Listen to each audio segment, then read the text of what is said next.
Hi everybody, I'm Jessica. We're at Always in Stitches in Noblesville, Indiana, and we're going to do a new owner sewing machine class for the new 9480. It's a Memory Craft 9480 QC Professional. It's put out by Janome. It is a beautiful machine. The more I sew with it, the more I'm excited about what it can do. So I hope you'll join us. We're going to go through the manual. I want you to become good friends with your manual. I have things at home that we're not friends yet, but you want to become friends with your manual. I'm going to start you off here at the beginning of the manual, because at the beginning of the manual it has this awesome table of contents. And sometimes when I'm looking for something and I don't remember where it is or what it's called, just looking at all the different names on the table of contents really helps me. So we're going to go over some of the buttons on the machine, and then we're going to go here to the end of the table of contents where we've got care and maintenance. I'm going to show you some really important maintenance stuff that you need to do on a regular basis, and then we'll start stitching because it's awesome.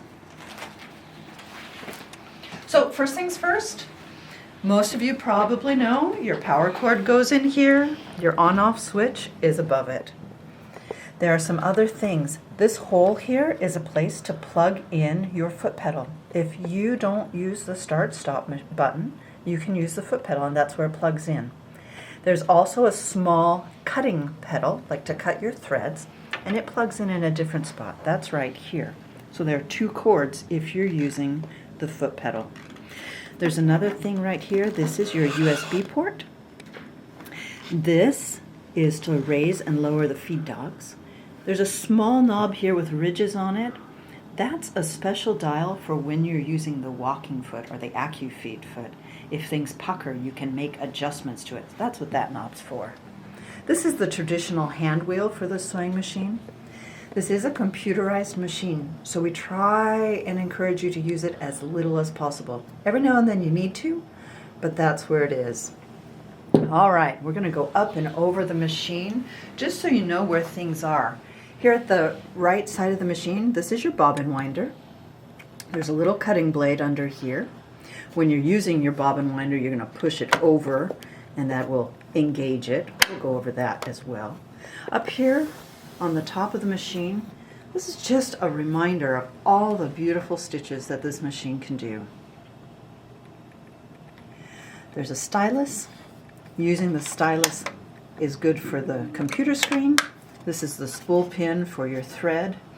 The threading path is marked on the machine. The dotted line is for winding the bobbin. The straight line is for just regular threading. Coming over to the side. Let's see, Peter, which way should I walk? We'll switch places. Okay. On this side of the machine, this is your needle threader lever. Yeah, words. Needle threader. This is another cutting blade. As you get down to the machine itself, you've got your presser foot. Underneath it, these are your feed dogs. This little spot is where your bobbin pops in. There's a few more things I can show you under here. This part slides out. And there's an important lever here. When you want to change the needle plates, say you want to use your HP foot or you want to just do single straight stitching, you do that by pressing this button. It's a hard lever. It requires a hefty push. And then that's how you take it off. It slides back in and there's a bullseye where you push on it to snap it back into place. Okay, a few more things. I'm going to leave that off for a minute. You've got lovely lights here. This one slides in and out, so if it gets in your way, push it in. When you're ready to stitch, bring it out. Your threading path, again, we'll go over that in a moment. Got some important buttons here. Your start-stop button. When your foot pedal is plugged in, your start-stop button does not work. However, this slider here is your speed.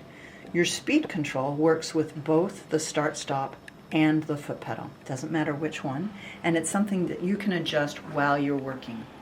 The other buttons across the top here. This one that's like a U-turn, that's your reverse. This little one that's a bullseye is a locking stitch. It takes 4 or 5 stitches all in one little place and locks your thread for you. Very similar function, like the purpose when you would use it is similar to the reverse, but it's a slightly different way of locking your stitches. This button with the arrows going up and down is to raise and lower your needle.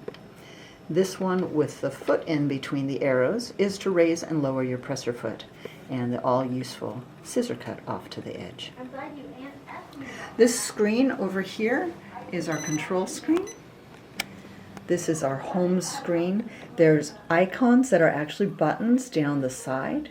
There's arrows to navigate through different windows on the screen. And this funny button here is the computer equivalent of a scroll wheel.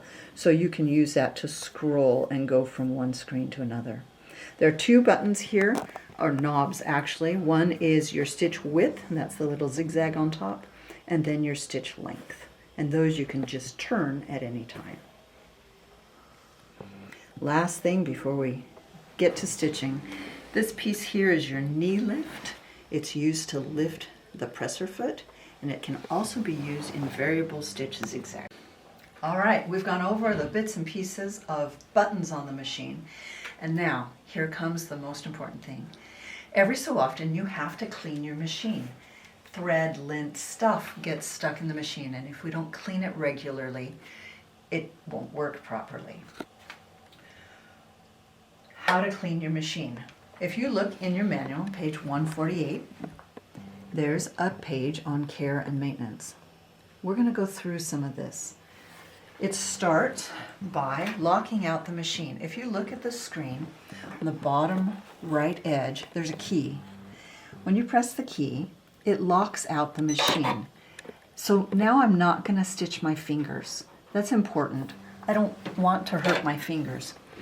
I lifted the foot. I'm going to take off this extension table. And now I'm going to use this hard lever. It's a hard push. It'll raise the needle plate. The needle plate comes off. I can set that aside. The other things I'm going to take out my bobbin. And I'm going to take out this black bobbin case. Now, as I take things out, I use my little brush and I brush them off. There's dust on here. Not a lot. I actually had to stop myself from cleaning it before we started the video because I wanted it to look pretty for the video, and I was like, oh no, I have to show you how to clean it. So you just use the brush and brush it off. If lint accumulates on the brush, I use my fingers and I just pick it off. Once you've done the bobbin case, you come in here to the space where the bobbin case sits and you just brush around. Again, I'm trying to get lint off, and you see me picking out the edge of the brush. I don't want that lint, I don't want to put the lint back into the machine, so I just brush it out. Now, this spot in the center. It looks like a bit of lint. It's kind of dirty looking. It's really an oil wick. It's a piece of wool with oil on it to help keep your machine lubricated. Please leave it there. Do not take it out. It's important. You don't have to worry about oiling it. Our techs will do that when you bring your machine in every year for its annual maintenance, but just brush around it and leave that center bit there. The instructions call for taking a small piece of fabric and doing one last wipe. I find it amazing that this one last wipe, I'm just wiping it around. It picks up all sorts of bits of lint that my brush missed. And so there's lint on there, and I thought it was pretty clean. So that's all for cleaning, almost. I do like to go through and use my brush and brush off the feed dogs. Get any lint off of there. There's grooves here between these feed dogs. I like to brush them too. And that's especially where if there's lint on them, I'm going to try and keep it from going back in the machine. Please be careful. Don't breathe on this to clean it out. If you want, you can use a vacuum attachment. Peter will go look at some of the things we've got showing. There's a vacuum attachment that you can use, and you can vacuum things out. But our breath has moisture in it, and you don't want to put that moisture in the machine, and you don't want to push lint into corners and crevices in the machine. So no canned air, no blowing on it, but use a brush, use your little piece of fabric, and then we'll put it all back together. So we're done with our brush. Here's the bobbin case. There's a little red mark on the edge here. That's important. We're going to line that little red mark up with a little red mark here. Actually, there it is, right there. That little red mark on that. So it sort of goes in and down, sort of a cupping motion. And then I like to just touch it with my fingers, make sure it doesn't rock, to make sure I've got it seated properly. Once that's on, I can put the needle plate back on. Sometimes I need to raise the foot pedal higher. You can use the lever in the back of the machine to raise that foot pedal higher than normal. And that gives you plenty of room to put the needle plate in, and then onto that bullseye is where you push. And now it's ready. It says, please make sure the proper presser foot is attached. Well, I don't have a presser foot on there, so I will take care of that. Here's my presser foot. There's a bar here, and there's a letter on the foot. The foot is the A foot, and that bar is the attachment point. So what I'm going to do is I'm going to line this oval opening with the oval opening on the machine, and I'm going to align that bar with this part of the connection, and then I just lower my presser foot. It clicks on that bar, and we're ready to go. I'll click the unlock, and now we're all set. Now, let's get sewing. I've got a bobbin wound here, but I want to make sure you know how to wind a bobbin. So I'll take one. Oh, maybe I'll put my machine back together too. These extension tables are nice. They've got lots of storage space in them. In fact, if I'm ever looking for the buttonhole foot, remind me that it's in the back storage case, because I often forget I put stuff here. But the machine also comes with these really nice cases. This is a case. It's got spaces to store your different needle plates. This one's the straight stitch. This one's the HP for the professional foot. Underneath, there's more storage. Oops, sorry, I'm faster than the camera. And then also up here to the side, this is where you can store bobbins. It's a really nice case. And then there's a top layer that goes on top of this. For those of you watching this video without this machine, you can also buy these cases separately. But the case comes with the machine, and it's a really nice way of storing all your bits and pieces. Okay, let's wind a bobbin. I have a bobbin in my hand. It is really important that you take note of the bobbins you're using. The Janome bobbins have a J on the center part of the bobbin. Now, when you get thread wrapped around there, you won't be able to see that J, so you need to check while it's empty. And if you have multiple machines, you need to do some sort of method of keeping your bobbin straight. So whether you mark these with a Sharpie or you mark your other ones with a Sharpie, just make sure you're using the Janome bobbins with the Janome machine. When we thread for winding a bobbin, there's a thread path on here. We're going to go under this middle hook.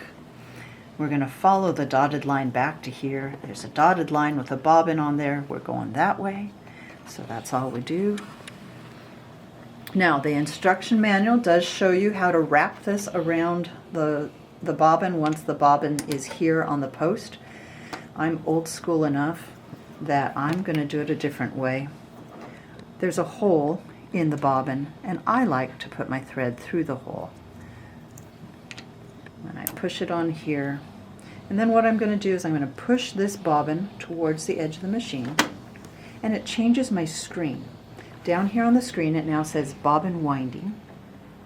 So good, because that's what I want to do. I'm going to take my speed and push it as fast as it can go. I continue to hold on to the tail of my bobbin, and I hit start.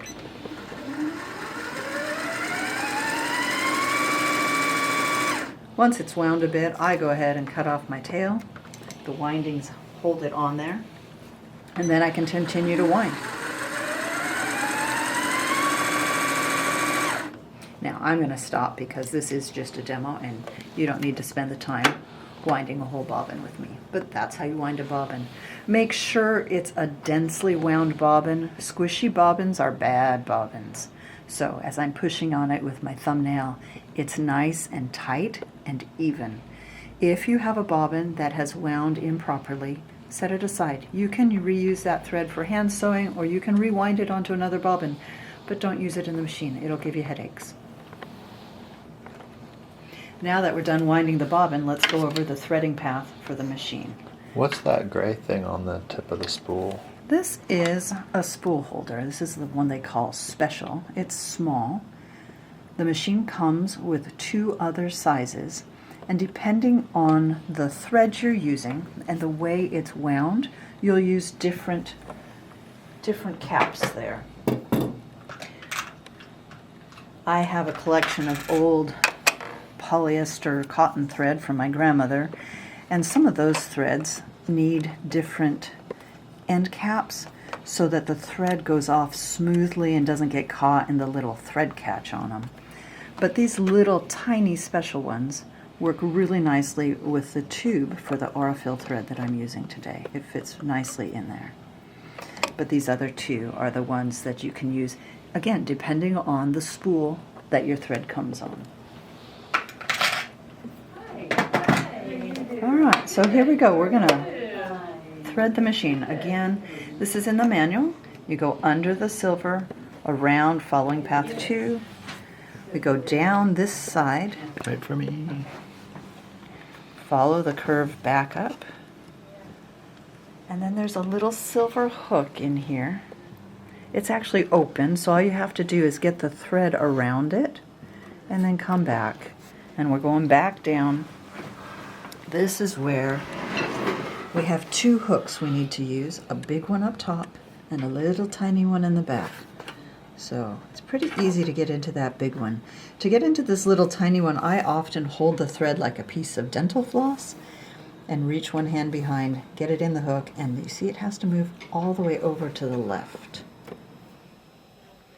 The last step is to get it ready to use the needle threader, and that's this little 7. This is kind of like a rhinoceros. The thread's got to get right in that little catch between the black bit and this. So once it's in there, it goes up. I can trim it off. There's a little cutter here I showed you earlier. And now I'm ready to thread the needle. Now, I'm mostly a rule follower, but sometimes I break the rules. The manual does say to lock the machine before you thread the needle. I don't usually. But sometimes I have trouble getting my needle in the right position. And so if I'm having trouble with my needle threader, the first thing I do is I use my needle down, needle up button, just to make sure it's in the right position. Once that's set, I can come over here. There's a lever on the side of the machine. I just push it down, and it has a little tiny hook that it puts through the eye of the needle, and it catches that loop of thread, and now my needle is threaded. Now, if you were sitting here next to me, I'd make you do it a time or 2, because sometimes we just need practice. But do I need to go over it again, Peter? What do you think? We're good. Okay. So we need a bobbin back in here. I am going to use my pink bobbin just because it's contrasting threads. The bobbin cover has an amazing picture. This picture has saved me so many times. Do you see the little bobbin on there? It shows the direction the thread needs to go in the bobbin case. Different machines put the bobbin in differently, and the Janome machines need to look like the letter P. So the thread needs to come from the top off to the left side. And then I can just put the bobbin into the bobbin case. There it sits. There's a little loop, a little lever here. I go under that, around this, and there's a cutter there. And now I've cut that off. I can put my cover back on the case. If I hold my tail of my thread and then make my needle go down and up, it'll bring up that bobbin thread. So here I am. This is the needle down up button, down and then back up. And there's a tiny little tail of thread right there. I pulled it out just so you can see it. So our machine's threaded and ready to work. If you ever have trouble with the tension on the machine, one of the first things I encourage you to do is look at your manual and make sure that you've threaded it correctly. It's so easy to make a mistake, especially if you have different machines. So rethread it. If that doesn't work, call us. We'll see if we can help you through it. And with that, Peter, I think we're ready to sew. Shall we do some sewing? Let's sew. Okay. So, like I said, I'm going to use the start-stop button while we're working today. And let's see what we can do. I've got that A foot back on the machine. The A foot is my zigzag foot. It's my regular straight stitching foot. And so let's sew. Quick glance at the computer screen. The computer screen has a lot of information in it. Up here at the top, there's a word with a number. Utility, that tells me which grouping of stitches. And if we jump back up to the lid of the machine, these boxes, this first one is labeled utility. So all of these stitches that are in this rectangle are considered utility stitches. So I'm in utility stitches. The number that's here next to the word utility, 1 of 2, that tells me there are 2 pages of utility stitches, and I'm on the first of those 2 pages. I can go down here to the arrows, and I can press the arrows. Now I'm going to grab my stylus. The screen, the touch screen, responds best to a slightly dull, stiff touch. My fingernails work well, and the stylus works well. The oils in our fingers aren't great for the screen, but don't use anything sharp. So I can use the arrow, and now I have different stitches that are showing. And up here at the top, utility shows 2 of 2, because I'm on page 2 of the utility stitches. I'm going to go back to page 1. I'm going to see if I can make this scroll thing go. Ha! You just scroll it. It's like a wheel, but it's a computer version of it. Okay. I have a stitch selected. This is stitch number 1. It shows me the oval opening of the needle plate, and it shows me the line of stitches right down the center. Here at the bottom, it shows me the needle position, and if this were a zigzag, this would be your width. I can change that. If I turn the knob for the width, I can change those numbers. So now, instead of, let's see, I'm going to go back to default. It's at 4.5 right now. I can change it. And now it's at 6. And look, the picture showing where the needle position has shifted the needle. And in fact, if you look here at the needle position, it's no longer centered on the opening of the foot. It's moved the needle off to the right. So it will still do a straight stitch, but it'll stitch off to the right. If you want to just go back to the default setting, you can just touch the stitch up here. This section down here shows you the stitches per inch. This is 2.4. And there are other pieces of information you can get by touching that. I want to sew a little, so I'm not going to go into those too much. I just want you to see them. Off here to the left, this arrow is a return to start. And since we're doing a straight stitch, it doesn't really matter because it's just going to look the same. But with some of our decorative stitches, returning to the start is important. Sometimes you need to do that. Here's a picture of the stitch and a recommendation of what foot to use. And it's got a letter down here, so you know it says the A foot. And sometimes it's really helpful just to know, oh, that's what it means. So A refers to the letter that's on the foot, and it's a recommendation. The machine does not read what foot is on there. And so it's a nice recommendation. You can do differently if you want to. So I'm going to put my fabric under the machine. I'm going to put my presser foot down. And now I'm going to start stitching. Oh, not yet. I don't want to stitch at a crazy racing speed. Let me come down to the middle. Depending on what I'm doing, like if I'm doing miles of piecing for a quilt back, I might race. But for now, somewhere in the middle is a good start. It stitches, I'm using a hand to guide the fabric. If I don't, it can wobble, it moves around, and I'll just use a scissor cut my threads. It automatically lifts the foot, and I do tend to pull my fabric out to the back. And so there's a line of stitches. It's just a straight stitch. Here's the back. It's a beautiful stitch. It's got an auto tension on it. All right, so that's our first stitch. There are some other straight stitches on this machine that I want you to see. We'll go over these and then I'll talk more about some of the icons that are on this screen. This is a stitch that we just did. It just shows the dotted line of our stitches. Stitch number 2 has like a little lightning bolt at the start and the end. That's actually a reverse. If you know that you want to reverse and lock your stitches at the beginning and at the end of your stitching, you can choose this. And now, when we come over here to sew, when I press start, it will put the foot down, it will take a few stitches forward, and then it'll reverse, and then it'll continue on. And then I'm going to hit the stop, and then we'll talk about a little bit more of this stitch. So here's start. There's our reverse, and now it's going. I just hit stop, and you'll notice that it didn't do a reverse to end it. The poor machine is not a mind reader, and so the programmers have had to figure out, how do we know when you're really at the end and not just, maybe you had to pivot, right? You could change the direction.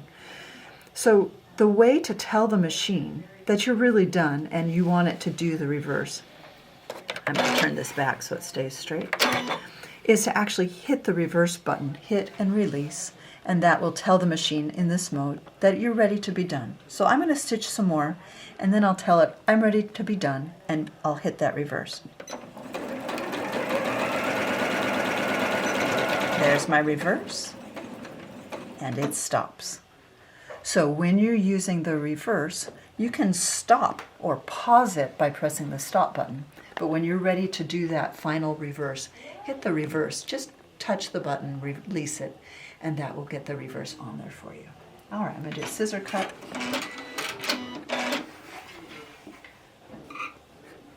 All right, 2 more things over here. Number 3 is another straight stitch, and it's actually very similar to number 2, but instead of the lightning bolt, you see it's just got a little dot at the top and at the bottom. Those dots are a locking stitch instead of the reverse stitch. So same effect, same type of use as the reverse. It's to lock your threads. I've pressed 3. We'll hit start. It will do my locking stitch. I'll let it stitch. If I press start and stop, it's a pause. When I'm done and ready for it to do the final locking stitch, I'll just hit the locking stitch. Those are my locking stitches. Now it's going forward. Oh, I can pause, I can adjust, I can talk to somebody.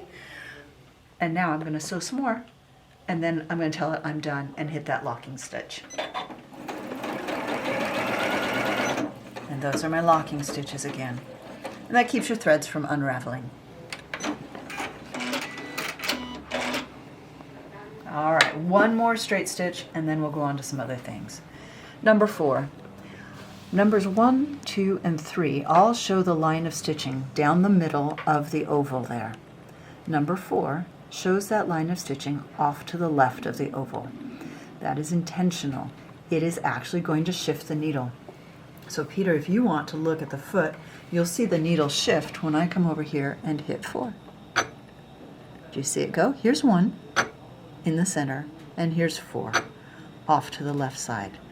So there are times when you're going to want to reposition it. And this is one that's programmed in. It's a nice left position. It's all ready to go. I can just hit start. And just like that, it's a default needle shift. All right, now we've sewn. It's a beautiful machine. I like how well it stitches. But there's a lot more information on this computer screen that you need to become familiar with. So let's go over it and see what we can do to make you more familiar with it. All right, we've already talked about the words at the top. Utility, the numbers are page 1 of 2. There's some icons underneath it. This icon here shows a presser foot and a needle and your fabric. And if you look at that needle is down in the fabric and the presser foot is up from the fabric. This option, and when it's selected, it's bright blue, will leave your needle down in your fabric and lift your foot when you stop sewing. It's really great if you need to pivot, like for applique and things. But again, you can select it and unselect it just by touching it. This next icon, I see a single needle that's blue. That's showing that I'm stitching with a single needle. There's another option here with 2 needles. So if you want to do a twin needle stitch and have 2 rows of stitching, you can do that. The machine comes with a second spool pin. You can put 2 spools of thread on it. If you're going to do this, you follow exactly the same threading path, 2 threads, and it doesn't split until you get to the threading of the needle. When you get to the threading of the needle, that's where you separate your 2 threads. And you actually have to do that manually. The needle threader can't handle the dual. But I'm going to continue stitching with the needle. And it says there's all sorts of helpful things. Check the needle. Twin needle setting was canceled. Oh, yep, that's what I wanted to do, so I'm okay. And I hit OK. More icons in this row. This one here shows that the feed dogs are up. Nope. Yeah, I messed up. That's not the feed dogs up. That's when you put on the AccuFeed foot and have feed dogs coming down from the top. So if you're using the AccuFeed foot, you would want to select that. I'm not using it right now, so I'm going to turn it off. All right. And this last one here, I forget what it's for. I'm sure it's for something important. It's probably in the manual. in the manual, right? Because it has essential parts and all these things. Start, stop button. Let's see. We probably want ordinary, function keys, page 40. I really do recommend using the manual. Become familiar with it. If you're somebody who doesn't like writing in your manual, make a copy of that first index, the table of contents page, and write on a copy so that you know, oh, that means this foot, and or circle the ones you use all the time. Become good friends with it. Okay, here it is, page 40, and here it is. It's got a little 4 in parentheses pointing to that, and over here, 4 in parentheses, floating mode key. I was right, huh? Every now and then I remember things. Press this key for floating mode. It doesn't tell you all the details, but really what that does is it means that the presser foot doesn't press all the way down against your fabric. It literally can float a set height above your fabrics. So if you've got something really puffy or thick that you're working with, you can adjust the height of that presser foot. And that's what that icon is there. Whew, good thing we have a manual. Okay, I'm going to turn it off because I don't need it right now. Words, icons. We've gone over this gray thing showing the stitch, but there are more icons here. This icon that's bright blue right now, those are my utility stitches. If I go over to this next one, which is more ornate, it's decorative stitches, and they're in folders. Now, if you look at the top again, it shows me a picture. These are my decorative stitches, and this is page 1 of 3. So there's applique, cross stitch, quilt, all these different things, and there are 3 pages of them. When you want any of them, you just select them. So here, let's go to satin stitches. So these are the satin stitches. They stitch real close together and pretty. And here's a representation, again, of what that satin stitch would look like. Look, it's changed its recommendation for the presser foot. It recommends the F foot. So we'll go over some of that. But back up to these icons. So utility stitches, decorative stitches, alphabets and monograms. So if you want one of these, you can highlight them. Oh, let's do script. So let's see, we're always in stitches. A, I, oh, that's a J. What was I thinking? I can back up. I use these arrows to back up, and now that J that I thought was an I is highlighted in blue. I can go up here and hit this trash can. Notice that the icons here under the words have changed. Now is the trash can there. I took care of it. Here's my HI, that's I, and S for stitches. There it is, always in stitches.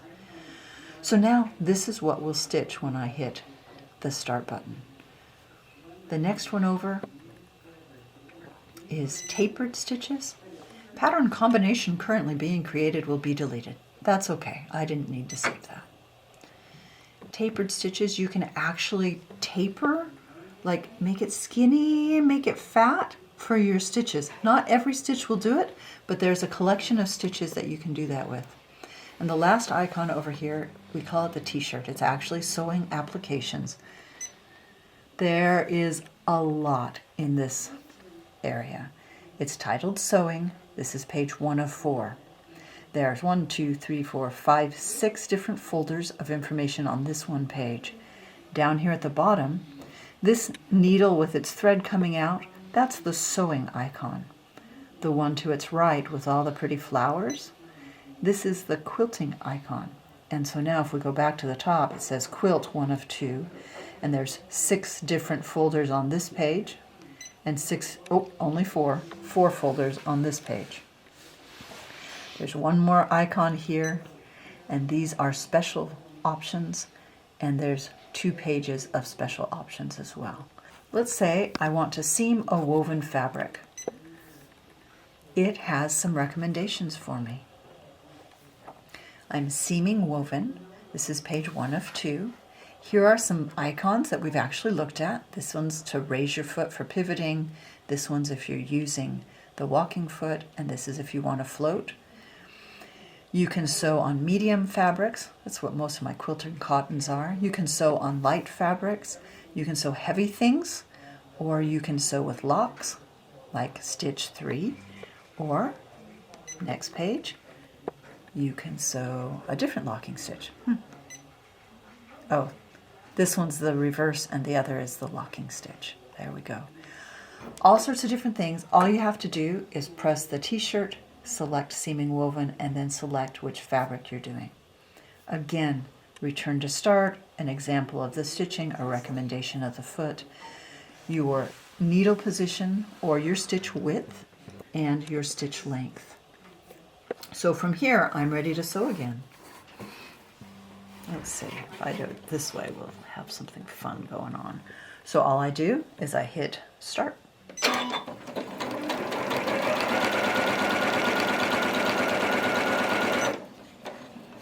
Ready to go.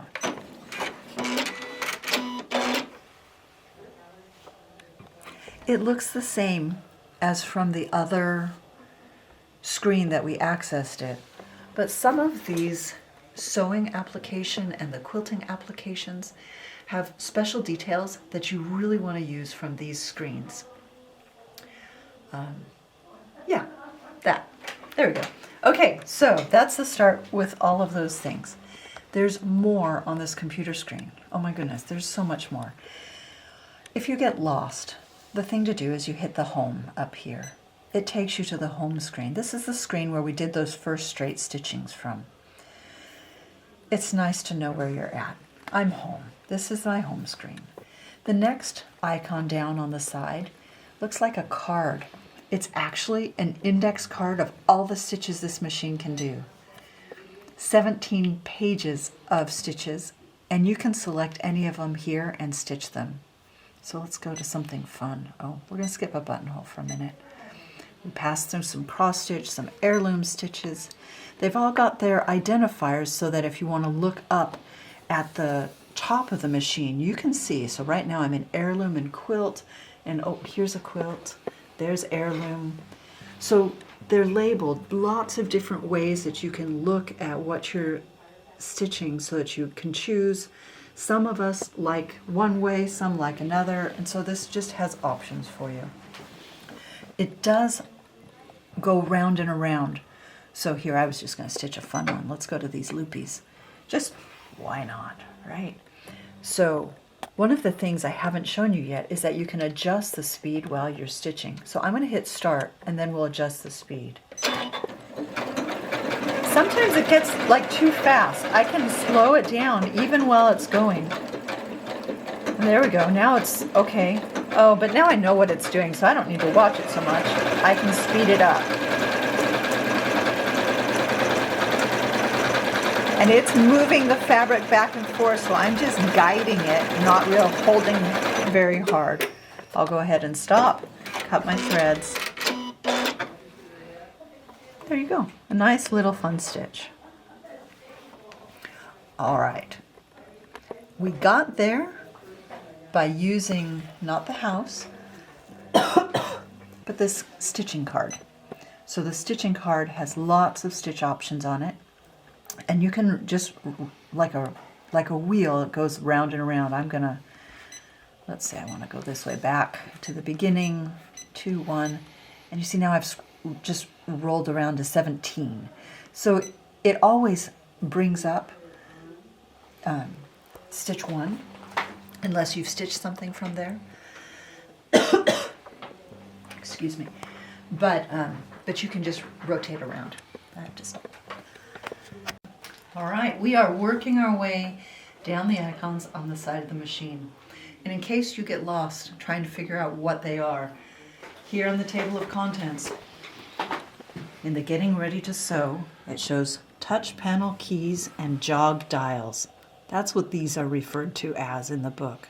And so we're going to go to page 17 because it's helpful to know what the manual shows you about these things. So page 17, almost there. And here we are. Touch panel keys and jog dials. Now we've looked at the home key. It's number 1. We've looked at the stitch reference key, the ones that look like a lot of cards. That's number 2. The next one down here looks like a file folder with an arrow. And that's number 3 in the book. And it's an open file key. So when I press that, it shows up more like computer information. You can save stitches, you can save files here, and this is the place to go to do that. If you look in the manual, it refers you to pages 82 and 103 so that you can go through and do that. It's straightforward. You do have to format your USB before you use it, but you can use it. The sewing machine icon means you're saving it to your sewing machine. This other funny icon is to represent the USB, and so if you wanted to save it to a USB, you'd have to insert a USB flash drive. And we showed you that port down here on the side of the machine when we started. All right, under that file folder for saving things, I'll X out of it, is a gear icon. This is where your system settings are. There's a lot of machine settings, 5 pages of machine settings. I'm just going to go through these icons at the top. 6 pages of sewing settings, and the flag here is a language setting. So if you want to do your sewing in a different language, choose one because there are a lot of options. I'm going to stick with English for today. Machine settings. The beep that you just heard when I pressed that sewing machine, that's buzzer sound. If you like the volume, great. If you want it louder, you can change it, or softer, either way, and it beeps to let you know. If you don't want to hear it, you can put it all the way down to 0. It's off. You should know, however, that if the machine thinks you're doing something wrong and it wants to warn you about it, you will still hear the beep, beep, beep, beep warning buzzer. This does not turn that off. So I'll go back to 3. Screen brightness, you can change that. You can change the units you're working in. Remember, the bright blue is the highlighted thing, so the machine's working in millimeters right now. I can use my arrow keys to go to other settings. My standby timer is off, but you can turn it on. Also an auto off. Mine will turn off after 7 hours. Set that for something appropriate to your type of sewing. We have multiple lights on this sewing machine. The nice overhead light that we can move by turning it on and off just by moving it. And then there are 2 other lights that we can control from this machine settings. So all I have to do to turn them off is to hit the light. Now it's dark under here. Hit it to turn it back on. And then here by your needle. Different fabrics react better with low lights, and so play around with it. You might find a time when having less light makes it easier for you to sew. Touch screen calibration. If you're trying to press something down here and the machine registers with something way up here, that's the time to adjust your touchscreen calibration. And this is the place to come to do that. You just hit on it and then it gives you little X's to touch with your stylus so that it makes sure it knows where everything is. You can change your background color. Again, you can format the USB or you can format the storage space on the machine. And I find this important. You can reset it all to default. So if you've been playing around with things and you're like, oh, I wish I hadn't played with things, just hit return all to default. On the sewing settings, you can have it automatically cut your thread. You can set your needle stop position. I know that when I'm working on different projects, sometimes I want the needle out of the fabric when I stop, and sometimes I want it in. And this is a place where you can change that. Your auto tension is here. Your presser foot pressure. That's how hard the presser foot presses down. Usually auto is appropriate, but there are times when you'll want to change that. You can do that here. Foot height for pivoting, you can change that here as well. Adjustable startup speed. I don't know if you've noticed as I've been sewing, it doesn't start up as fast as it ends up going. It's always a slow ramp up. And so right now it's set at the medium ramp up, but if you wanted it to just boom, go fast, set it to the fastest. Or if you like a slower ramp, you can set it to the lowest. And that's your preference. And you can set the start-stop button different from the foot pedal. There's a thread breakage sensor, remaining bobbin thread, and confirm to delete pattern combination. All of those things you can choose so that it warns you, hey, things are happening, let's check them out. Variable ZZ sensitivity. You can do, oh, we might get into this, we'll see. You can change how wide a zigzag is on those satin stitches we looked at earlier, and you can do that using the knee lift. But you can change the sensitivity here, so if you need it more sensitive, you can do that. Also, the accurate stitch regulator sensitivity can be set here, as well as making sure that the beep for overspeed warning is on. Favorite stitch adjustment. If you want to save adjustments you make, like when we shifted to, what was it, stitch 4, which always moves it to the left and puts your needle on the left. Maybe you always use that for top stitching and you always want it to have a 3mm stitch length instead of the 2.4 that's automatic. You can adjust it and save it if this is on. And so it is on because the bright blue is the highlight. That means it's selected. Resume mode is currently off, and that takes care of all of our systems information. So I can go ahead and hit OK, and we're out of there. One more thing that we've actually already used is the lock. If you're going to change the needle plate, or if you're going to change the needle out, and really the manual actually says you should do it when you're threading the needle too. That's what the lock's for. That way the needle doesn't accident. Right? We're humans, we make funny mistakes, and you know, if the dog comes up and sits in your lap and bumps against the start machine while you're doing something and your fingers are there, that would be not pleasant. So use the lock, keep your fingers and your pets safe. All right, that takes us through a whole bunch of stuff. There's so much in this machine. This is why I want you to get familiar with your manual. Make use of the table of contents. Get used to looking at things. You can look at the top of the machine and say, I want that stitch.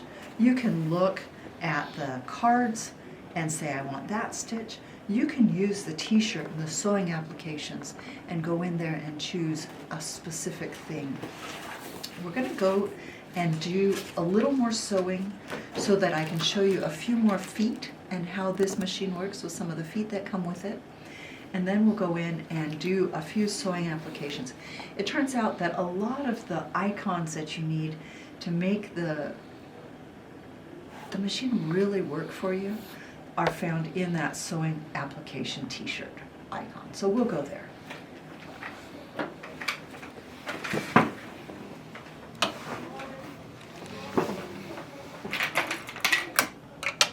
I'm going to get out a few feet that I want you to at least have seen with your machine. This one, I call it the pogo stick, but it's really called a darning foot. It's used often for free motion quilting. I want to show you how to put that one on. This one is the AccuFeed foot. You see that it's got feed dogs on the top, in addition to the feed dogs that are down in the machine. I want to show you how that one goes on. I have this whole tray of feet here. Let me just show you some of them. I don't think you need to see me stitch with them. This one is your zigzag, nope, not zigzag, zipper foot. It's a zipper foot because you can position your needle to an edge and you can stitch right close to the teeth of the zipper and put your zipper in. Other feet that you might want to use. There we go. This little one. This is our button foot, and it's kind of a softer silicone on there, and so if you want to use a sewing machine to sew on a button, you can use this. You drop the feed dogs, and there's instructions in the manual. Go figure. And then you can just zigzag back and forth to put your button on. This one's a fun one. This is to do a tiny rolled hem. It's got a little curlicue in there. If you've never used one of these before, there's a little learning curve to figure out how to get the things started. The manual shows you, but you just get your fabric in there and it'll do the fold and stitch on top for you. Let me change battery. So this foot is the M foot. There's a letter on there. And it's an interesting one because it has some pins on it. And I actually want to show you how to use this one. Those pins are a little delicate. And we want to make sure you know how to move your fabric when you've been stitching with this one. So I'll leave that one out. And then this is another one I wanted to show you. This one's a little different because it has 2 connection bars and it's used for free motion quilting. And so I'll show you how to use that one as well. The other one I want, which I often forget, I put it back here, is the buttonhole foot. Now a lot of my quilters do not do buttonholes, but every now and then it's really nice to know that you can make a buttonhole. And now this is my buttonhole foot. Here's the connecting bar, and up here is the letter R. And that's the letter associated with the buttonhole foot. But it helps me to know that, oh yeah, if I can see the bar and I can see the letter R, then I've got it positioned correctly. It's kind of a cumbersome foot and it's a little different, so it's nice to be reminded of the right way to use it. So let's do some of these. All right, let's start with the buttonhole foot because it's fun and a little complicated. Let's see, buttonhole foot. There we go. To use the buttonhole foot, I need to take off my A foot. The way I do that, there's a black lever on the back of this foot holder. Can you see that, Peter? When I change feet most of the time, I just need to give that little lever a little finger hug. I just bring it towards me with my finger, a little hug. It drops the foot off. And now I like to put my feet up top of the machine. There's some nice little cubbies up there for it. And now I can connect the foot. The buttonhole foot in particular is a little awkward sized, and so we're going to need to make some adjustments there. Oh, I forgot to get my button ready. Let's see if I can. Oh, wow, look at that. I found it with one catch. All right. Buttonhole foot is designed to size your buttonhole to your button. So you actually can slide this out, put your button in this back spot, slide it down, and now it's snugged up against my button. This little screw here is that after you've done a test buttonhole, if it wasn't quite big enough or if it was too big, you can make slight adjustments to that knob by twisting it, and it'll make the buttonhole a little better for your button. But you snug the button in there, and then I use the lever at the back of the machine to raise the foot higher. This is normal up. This is higher up. Do you see the difference? And sometimes with bulky things like the buttonhole foot, it's nice to make use of that higher level. So here we go. It's in position. Whoops. I thought it was in position, but it's not. Oh, and one other thing to watch out for. Do you see, Peter, can you see that my foot connection point is right on top of my thread? If you connect that, you're not going to be able to stitch. So let me grab the tail and get it out of the way. There we go. Now we should be able, That tip right there is worth the price of admission. right? 'Cause Because that might not be in the instruction book.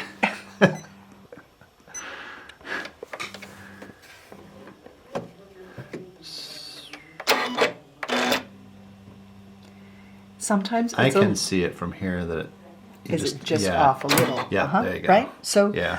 sometimes when you're putting a new foot on, it's a, I don't know, my husband used to say whenever you play a computer game, you're trying to figure out how the programmer wants you to play it as much as anything.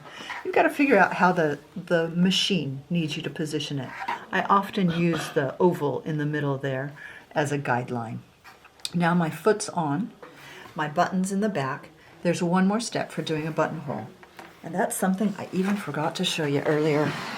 Way under here, and Peter, you're going to have to figure out how to find this. My finger's touching a little paddle. This paddle is the buttonhole paddle. When you're ready to do a buttonhole, you pull it down. And it just rests against the buttonhole foot. And as it stitches, the buttonhole foot's going to move away from it, and then that paddle's going to touch it back here. It lets the machine know it's at the right spot. So, button, foot's attached, paddle's down. Now I just need to get to a buttonhole stitch. And my buttonholes are here, the second one from Utilities. So I think we're just going to choose buttonhole number 1. So I can use my arrows on the computer screen, and we'll just go from the screen where we're at, past the second screen of utility stitches, onto the buttonhole stitches. And here we are, buttonhole stitch. This is page 1. Buttonhole number 1 is selected. That's the one I'd like. There are different reasons, different times when you would use these other buttonhole stitches. I don't have to worry about them right now. I'm not doing them. Some of these are nice for coats, actually. Again, reminders. The machine reminds you, pull down the BH lever, buttonhole lever. Pull it down so it's connected. It shows you what the buttonhole is going to look like. And it reminds you this is the buttonhole foot, which is letter R. A thing to know is the buttonhole is going to stitch away from you. It's going to stitch behind you. So as I put my fabric in, I don't want my fabric to be too close. If I were to put it here, there's no fabric for the buttonhole to stitch in. So I bring it forward, and now my buttonhole will stitch behind. Is this one of those things where the next buttonhole is going to be farther back and the next buttonhole is going to be farther back? You actually have to position it. When I'm making buttonholes with these, I will. Here, Oh, I can do it with my pen. you got to mark it and then I mark a start. reposition. And then you reposition. So Got I made a it. tiny little line with my pen there. And then when I come here, I can see my tiny little line. I don't know if you can even see it in there, Peter, but there's a tiny little line. And it gets me within a millimeter or two of where I need to be for starting. Once I've got that, all I do is I hit start, and it's going to stitch out my whole buttonhole. Here we go. It puts the foot down, it gets started. A line of stitches towards the back, and it comes back over them with a zigzag. It's going to do the bar tack in the front. It's going to do the other row of stitches, the bar tack at the back. If you've ever manually done this with your machine where you have to make every adjustment yourself, this is sweet and easy. It's done. I go ahead and do my scissor cut. It raises the foot, I pull it off, and there's my buttonhole. About that fast. Does That's a beautiful job. Crazy fast. The next thing to do would be to take your seam ripper and cut it open. I like to put a pin as a block here so I don't accidentally cut through it. In fact, I probably have one, but I don't think we need to do that. But you just put your seam ripper in here, and then you start cutting open the fabric. And I'll be really good and not cut through that back tack. And there it's ready. You do have to remember, when you're all done, is that you're going to lift the buttonhole paddle. I'm going to take off my buttonhole foot. All right, moment And of remember truth. to take out your button. Moment of truth. I was working on a shirt the other day, and I knew I had 9 buttons, and I couldn't find one. And then I sat down at the machine, and there it was in my buttonhole foot. All right, let's see if it Moment works. of truth. Ta-da! What? Isn't that amazing? It's sized just right for the button. So, if, like I said though, if you need to make minor adjustments, that's what this little screw is for. There's another piece that comes with the machine. You're just full of information. If you're using a delicate fabric, sometimes you need a stabilizer on there, and you would sandwich this around your fabric. What? Yep, it's really great. So, Like buttonhole a foot. really light, like a chiffon or a voile. Yeah, and sometimes your bulkies might need it too because they might get caught differently or they might not move smoothly. All right, my button's going back in my pocket so it's there next time I need it. All right, so Never now know we've when done... you need to button things up. You really don't. Okay, let's do this funny M foot. The M foot has those pins on there because it's an overedge foot. Kind of like a serger. If you're doing a lot of overedge work, you need a serger. But if you just have the occasional piece that you need to keep it from fraying, this is a great foot. The reason why, if you're doing lots, you need a serger is because a serger is so much faster. But this foot does a great job. I'm going to look back up here again at the picture, Peter. My utility stitches show me that stitch 13 is probably a good one for what I'm doing. 13 could do it, 14 could do it, 12 might even be interesting, 23. Check your book. In fact, let's do that right now because the book has some useful information about the stitches. So I usually just figure my way through here, flipping through pages. And at some point, there we go. Here's the buttonholes that we just did. Oh, so that means I need to go back to the utility stitches because this is a utility stitch. Nope, in the wrong section.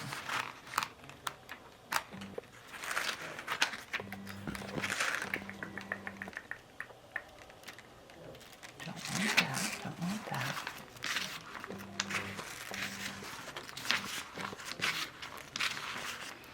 What I want to show you is the information that comes with some of these stitches. And Peter, we might just edit this out. All right, so we've got the M foot on here to do some overhead stitching. And if I find my stylus, I can go home. And now here are my stitches. If I select 12, 12 shows the zigzag with the stitch here, and it recommends the M foot. That's the one I've got on. So let's go ahead and try it. It's ready, just hit start. I keep the edge of the fabric right up against this little lever, this guide, and it's stitching over those pins to keep from rolling that edge. And here I am at the end. Cut my threads. Now, because it has stitched over those pins, it's really important to push the fabric to the back to get the loops off the pins, but look at that. That's Nice awesome. overedge treatment, right? Not as fast as a serger, but man, it's going to keep it nice and neat. Now, I want to show you a different way to get to these same stitches because, sure, we got there this way, but we know that if we go to the t-shirt, to the sewing applications, there are a lot of options. And if we go down here, oh look, overedge woven. Actually, I'm going to turn one more page. Overedge stretch knit, overedge heavy. There are 3 folders of preset options for doing overedge stitches. I'm going to go ahead and select overedge woven. And this one, 2 layers. And here's option 1. Here's 2 layers, option 2. And you can see the different stitches on them. And 2 layers, option 3. Just for kicks and giggles, I'm going to choose 2 layers, option 3. It's got more stitching on it. And so let's see what that looks like. I've chosen it. We're ready to hit start. Foot goes down. The needle stitches over those pins to keep the edge from rolling. And I'm keeping the edge of my fabric just touching the guide. And when I take it off, I push my fabric to the back so it slides off the thread off those pins. And look, you can see the extra little stitch in there. Really nice options. That's very cool. So I have a question. Yeah. If I'm doing a woolen blanket and I need to make an adjustment in stitch length so it's proportionate to the thickness of the blanket Are those settings I changed then for that stitch? So I would start, we'll go back I was to the just t-shirt. curious. We'll go to page 2, and in page 2 it has Overedge heavy. Noise. So I'd start with that, and then I'd choose one of these. You probably want to test them out just to Yeah. make sure you knew what it would look like. Yeah. But then again, there's this gray area down here which has some settings that you can adjust. You might want to adjust how hard the presser foot is pressing down. You might not need as much pressure, so you can adjust that. You can adjust how close your stitches are. So I'd play around with it. Oh, cool. Yeah. And just so you know, DFT is default. I would have never known that. But if you make changes and want to just get a clean slate, DFT resets things to the default. This other folder here, FS, is save these settings as my favorite stitch. And that's something we looked at when we looked back at the system settings. But you can save it if you've adjusted it. Like if you use it all the time, go ahead and save it, and that way you can just hit the saved stitch for it. All right, so now we've seen, hide, there we go. We've seen how the M foot works and how it stitches over those pins, so you have to take it off to the back. Let me show you decisions. I'm going to go ahead and show you the walking foot, the AccuFeed foot. To do this, I actually have to take off the foot holder, so I use my screwdriver and I loosen the screw at the back, and I don't have to take it all the way off. I just need to loosen it enough for this to rotate off. It's got a hook on it, so that comes off. I don't like setting this down just anywhere. It can get lost easily, so I keep a foot connected to it, and I like putting it on top of my machine in one of these little cubbies. If you come to my house and look at my sewing machine, there are a ton of feet up here because I use a bunch of different feet regularly. We're going to go ahead and attach this foot. You can see it has a hook as well. So we're going to attach that hook to the shaft where the screw is. And then this metal hook is going to attach to the center back, way back here where my finger's tapping. So we'll start with the hook and then we'll attach that metal hook. This hook, well, just sort of slides on there. There we go.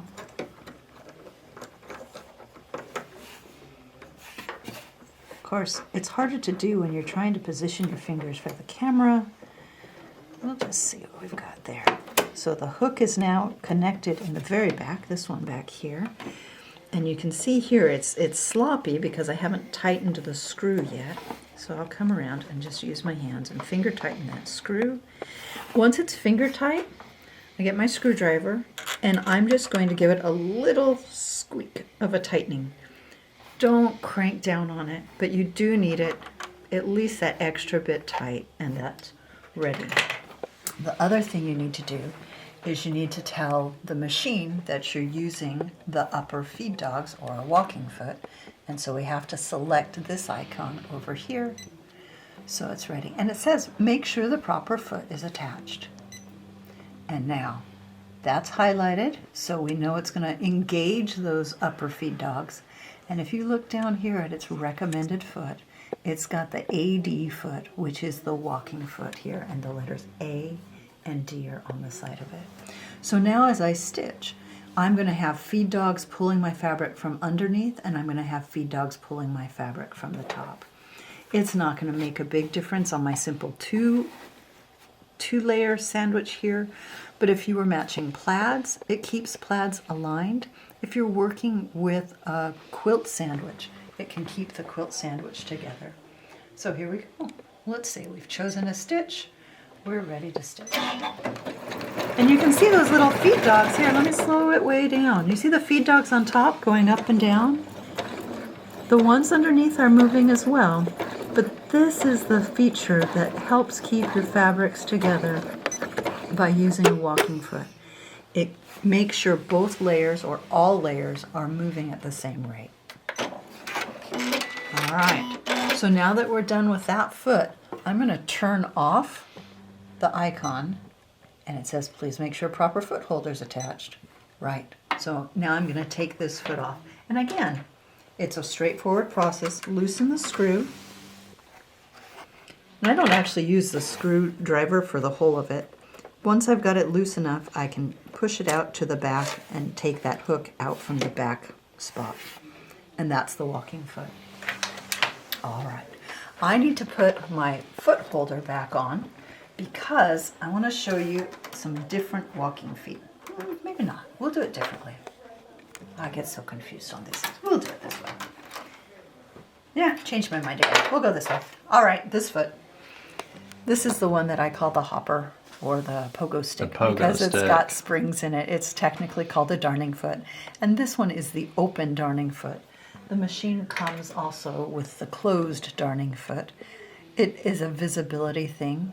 Some people like one, some people like the other. They both work for free motion quilting. Again, it's got a hook that's going to go around the shaft.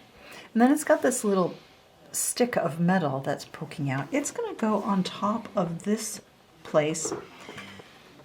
It's just going to rest on top of that. So when I put it on, I put the hook around the shaft, and you see that the metal's on top of that little bar. So then I can tighten this down. And again, I'm going to finger tighten it.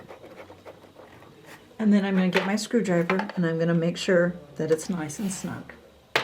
Okay, now I have my darning foot on, but I can feel that my feed dogs are still up. Free motion quilting requires the feed dogs to be put down. So the feed dog lever is here on the right of the machine. I'll move my mug out of the way. It's a white lever. Peter, do I have the right lever? Is it white? Yep. Okay. So right now it's pointing towards the back of the machine. I'll bring it forward and we'll hear the feed dogs drop. That clunk, that's the sound of the feed dogs dropping. And when we come back here, I can run my finger over there and it's not getting caught by the feed dogs. They've gone lower than the needle plate. So now we can do some free motion quilting. We can actually stitch just as we are. I will usually use gloves that have tacky dots on them to help move my fabric and hold on to them. We've got some paddles that Handy Quilter makes that are really nice for holding things as well. You'll figure out what you like to do, but it's nice to have something more than just my fingers. My fingers start to get dry and slide too much. So when I'm doing free motion quilting, I will take a needle down, needle up, bring up the thread. There's my little bobbin thread, catch it. And then all I need to do is stitch. I like to hold on to those threads so they don't get caught under things. So let's try this. Actually, I better go a little faster. Raise feed dogs and start. Oh, it's not going to like this. So it wants us to do this a different way. It wants the t-shirt, the sewing applications. So we hit the t-shirt. And then this is the sewing section. And remember that down here at the bottom, there's another option. This decorative stitch is our quilting section. So we hit the quilting, and here is our free motion. So we're going to hit the free motion. And now we have straight stitch 1, 2, 1, 3. Oh, this one's a zigzag. The M stands for middle. The L stands for left, and these are referring to needle positions. But you can see that down here they recommend one of these hopping feet or darning feet or my little pogo sticks. And we'll go ahead and keep the needle in the middle, and now we should be able to start. It did one stitch to allow me to pull up my bobbin threads. We'll hit start and now it will go.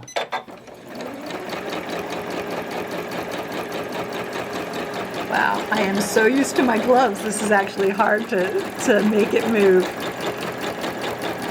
I am controlling how far apart the stitches are with this type of sewing. It's used to sew quilting layers together. There are people who teach classes on it. You can come to the shop, and Mary Bouvier does some awesome classes. I'm going to hit stop. And you can see I've got some long stitches in here. I've got some really tiny stitches in here.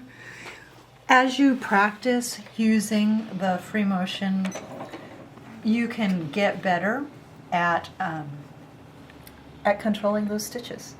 This machine has a sweet feature that it's compatible with the accurate stitch regulator foot. We'll show that in a minute. I want to show you a different foot though, because there are actually 3 ways to do free motion quilting with this machine. So this is one way.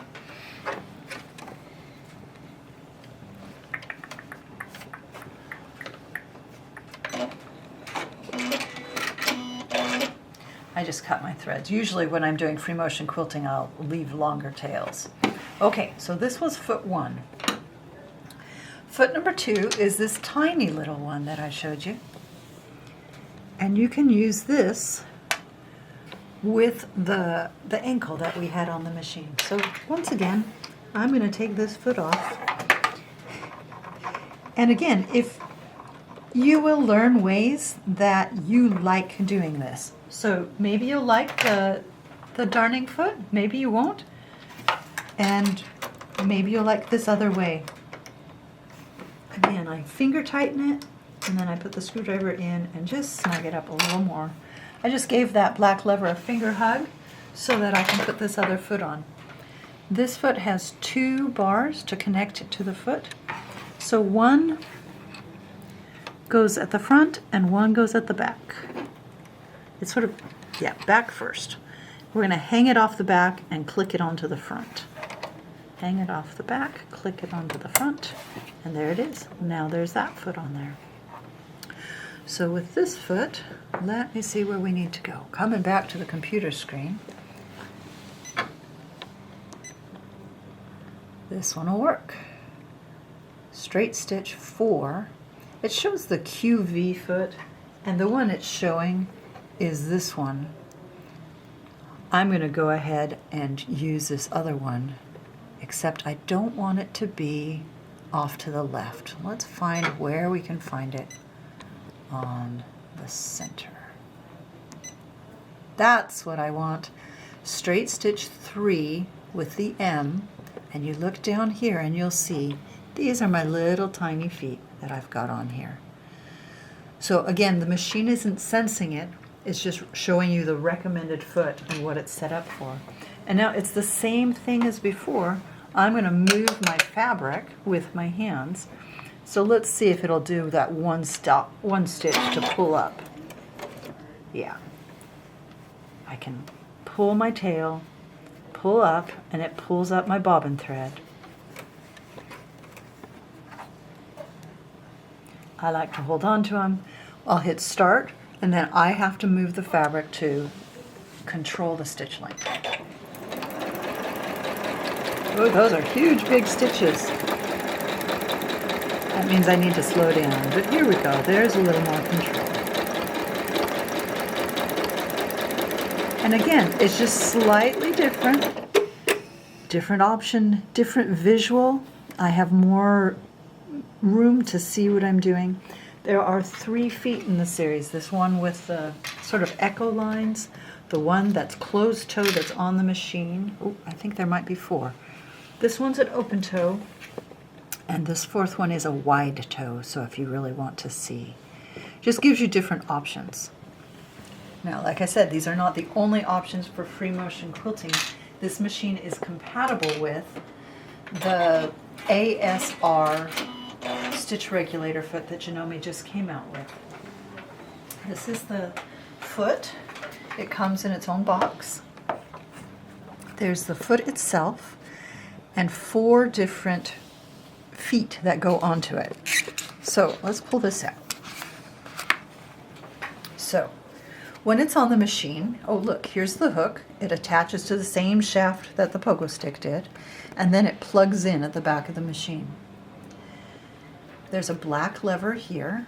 When you press that black lever, it releases the foot so that you can change out the different feet. This one, this one with the thick edge happens to be a ruler foot. If you look underneath this foot, there's a sensor here. That sensor is how it's doing its stitch regulation. So it's important to not mess around with it, don't touch it. You can gently wipe it with a cloth to keep it clean. It's also one of the nice reasons to have and store it in its case so that it doesn't get messed up. So I'm going to put the rest of these tools aside. And let's go ahead and change this. Again, I have to take my ankle off. And because I'm worried about losing that flat piece, I'll keep a foot on it and I'll put it on the top of my machine. Come in and we'll attach this foot. Now this foot does not come with the machine. You can purchase it separately. It's a lovely add-on though. Okay, I got it finger tight. Bring my screwdriver in and just a little snug to make sure it's tight. Now Peter, we're going to the back of the machine here. At the very back of the machine, there's a little box. It's got like a cupboard door. Which way does it open? That way. So once it's open, it shows that there's a plug there. And this just plugs in one option. Now it's plugged in. I'll be right back.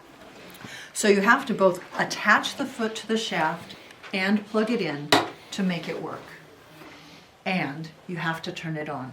So here on the computer screen, we now need to find my stylus, and here's the ASR icon, accurate stitch regulation, and now it's highlighted. Straight stitch, that's what I want. The other thing, I'm going to set my speed to the fastest it can go. I can choose my stitch length. This here is my stitch length. If I want, I use 3 millimeters for top stitching, so I'm going to set that for that today. And let me grab a little sandwich. I have a quilt sandwich down here. That'll give us a more realistic quilting experience. So here's my bright scrap of quilting fabrics. I don't know about you, but I sort of collect scraps of things, and that's all this is a little scrap. So we're going to do the same sort of thing. My ASR is selected here. So once I'm ready, I'll find my tail. There it is. And we'll just hit start. And I think I'm just going to wiggle and do funny stuff. One stitch. I push the fabric away. I can pull up my bobbin thread. Now one thing to note is that this foot, with its sensor in the back, you have to keep the fabric over that sensor, or under it actually. So make sure that when you're preparing your quilt blocks that you've got enough extra fabric that you can work with this. Next thing I'm going to do, I'm going to hit start, and then it's going to wait for me to move the fabric, and then we'll have some fun stitching. So here we go. See how it changes speed depending on what I'm doing? So if I slow down, it slows down. Maybe if we get on this red fabric, we'll actually be able to see the stitches. Just some red grunge, lovely fabric.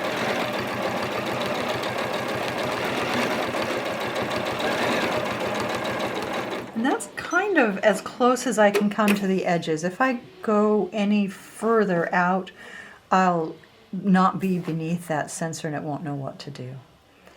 That's all you have to do. It's a lovely tool. If you've ever tried free motion quilting and you don't like the fact that some stitches are tiny and some stitches are big, this is a great tool. It's not an inexpensive tool, but it's lovely. Just lovely. So that's that. What have we missed, Peter? I'm sure there's something. I had thought of something Yeah. that I wanted us to talk about, but I forgot. If you remember, we'll go over it. I want to make sure, I think I mentioned that there's a tapered option. And so if you choose the tapered option, I'm going to turn off the ASR right now. If you turn the taper option, it says press needle up. There we go. So now I can choose the tapered stitches, make sure proper presser foot is attached, which it is not right now. But on these tapered stitches, you can choose the tapering. This. Look at that. Oh my goodness. Do you even know all the things you're seeing? I don't even know what a taper stitch is. So if you were to just do a straight zigzag, zigzag, zigzag, zigzag, zigzag, back and forth, not tapered. It's kind of squarular, it's boxy. If you were to taper it, you can actually start at the center and you go little tiny stitches and then get wider and wider until you're at that full box width. And then at the end, you can get smaller and smaller and smaller. Like in music, it would be a crescendo or a decrescendo as you're changing how wide your stitches are. So here, for the upper edge, you can change the angle. You can have a 30-degree angle. You could have a 90-degree angle. And it's trying to show you what it is each time. So here's a 60-degree angle. You change those. You can change how much is in the center. So here's a sketch trying to show you, here's your tapered start, here's your square-like center, rectangular, I guess, and here's your tapered edge. And so how much do you want for the center? And then you can choose what sort of tapering you get for the end. Lots of fun things here. Use your manual, make use of them, play with it. There's so much here. I really encourage you to go through your manual. There's fine details that you'll see there. We've really skimmed the surface on a lot of the things that this machine can do. But oh my goodness, it has ruler feet. It actually has the HP foot, so you can do the professional 1/4 inch stitching, and so much fun. Hope you enjoy your machine. Good luck with all your stitching.